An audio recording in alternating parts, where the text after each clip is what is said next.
Let's move on to our next topic, historical perspective of corporate governance. Let's look about the history of corporate governance. The seeds of modern corporate governance were sown by the Watergate scandal in the United States.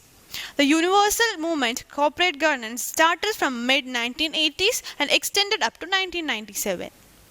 There were country level initiatives such as the Cadbury Committee report in the United Kingdom, the recommendation of National Association of Corporate Directors of the US. The first major stimulus for corporate governance reform came after the Southeast and East Asian crisis of 1997 to 1998. During this period, healthy, rapidly growing, export driven economies were going into financial crisis. Slowly, governments, institutions, banks, as well as corporates began to understand that the devil lay in the microeconomic details. That is, the transaction between companies, banks, financial organizations, and capital markets. The designs of laws related to corporates, liquidation procedures, and practices. The structure of ownership, sharp stock market practices, poor board of directors, poor disclosure and transparency, and inadequate accounting and auditing standards. Here, corporate governance came out and moved to the center stage. Japan and Indonesia, countries in Asia, recovered very fast. In the year 2001, Thailand, Malaysia, and Korea were on the course to regain their historical growth rates. Due to such speedy recovery, corporate governance issues were in danger of being relegated to the backstage once again. It seemed that there is no urgency to impose concepts like enhanced accounting practices, better disclosure, and independent board of directors. Corporate governance once again settled into a phase of extended inactivity.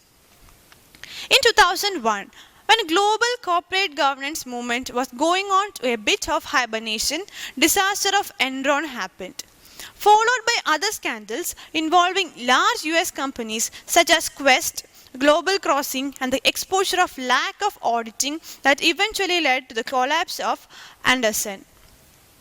These scandals stunned the foundation of the business world and triggered more vigorous phase of reforms in corporate governance, accounting practices and disclosure, and this time more systematically than ever before.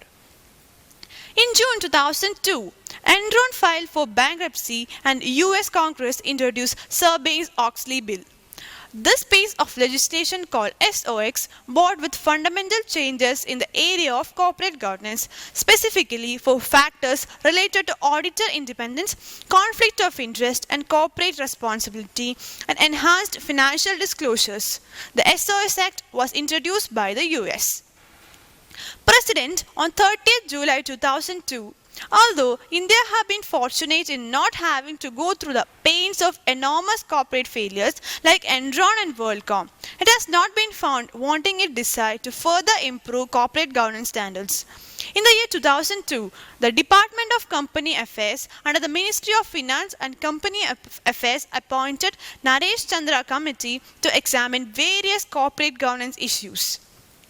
Although many enactments and initiatives were introduced in the field of corporate governance, but in the year 2003, Narayana Murthy Committee gave recommendations specifically for the Indian organizations.